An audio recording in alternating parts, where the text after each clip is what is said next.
Hello students, welcome back. So in our previous sessions we have discussed about the tools of recombinant DNA technology.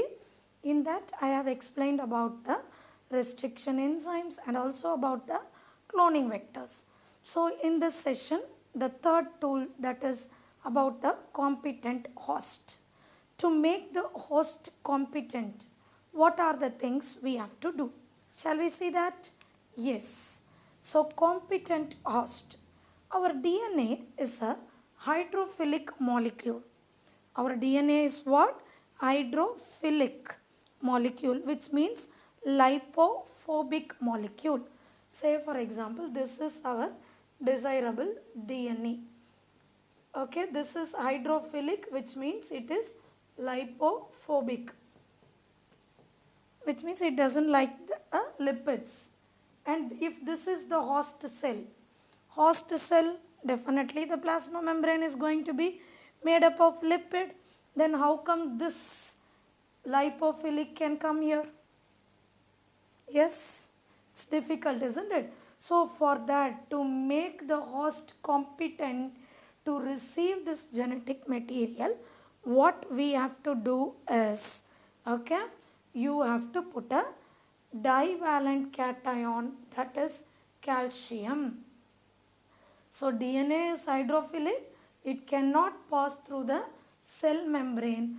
To overcome that, we have to put a cation, that is calcium, a divalent cation, that is calcium, so that the DNA can enter the bacterium through pores, because this divalent cation can cause a pores, but this is temporary pores, so that this can be get in.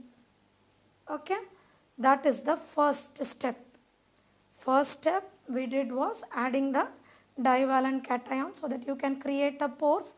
Through that pores the genetic material can be inserted. Now what we have to do is, this cell has to be incubated with our recombinant DNA on ice. Okay, you have to keep it in ice, then heat and ice, heat, ice, like that. So that is known as heat shock method. Okay, this will enable the bacteria to take up the recombinant DNA. Is it clear? So to make the host competent enough to have our desirable genetic material, we have to do two things. One is to add the divalent cation or the calcium.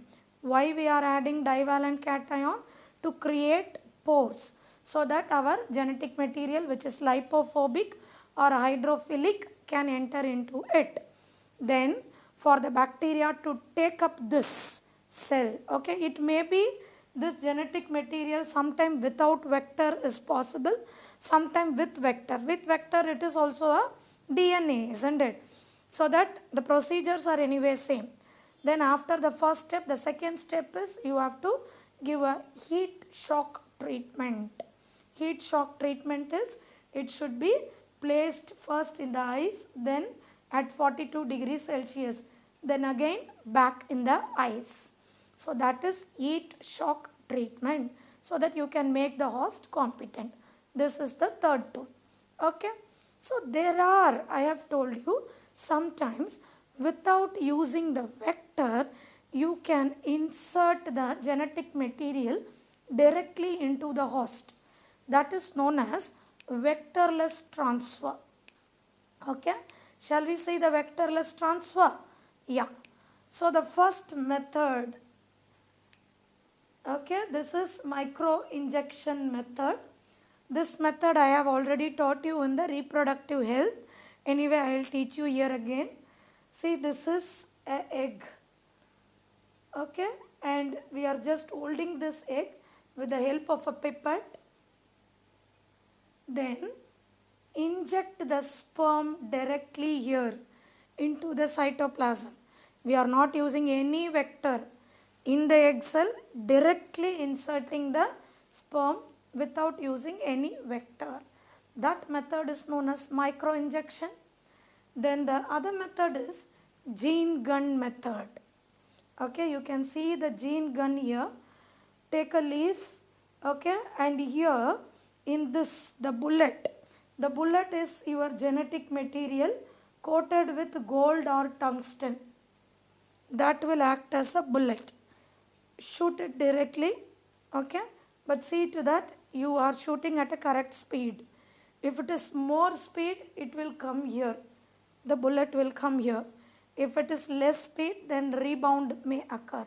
So that give it a correct speed so that we can insert our desirable genetic material without any vector directly into the plant cell. Okay, yeah. So micro injection, recombinant DNA directly injected into the nucleus of an animal cell.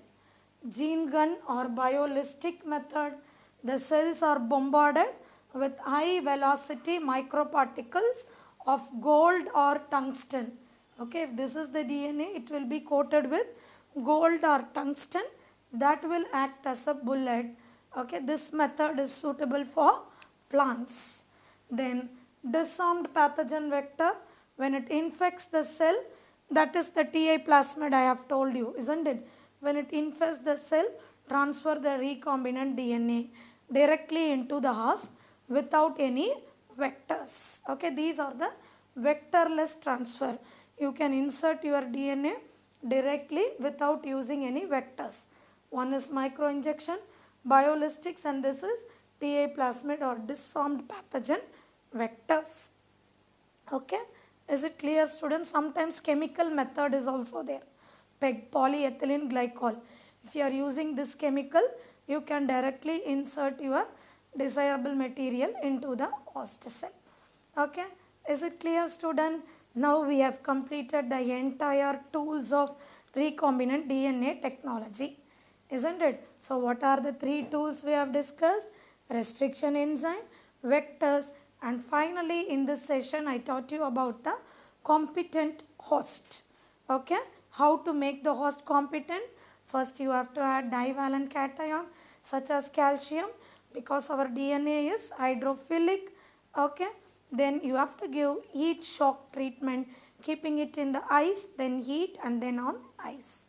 Okay, is it clear, student?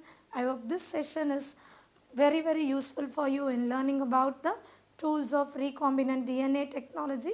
Thank you for watching this session.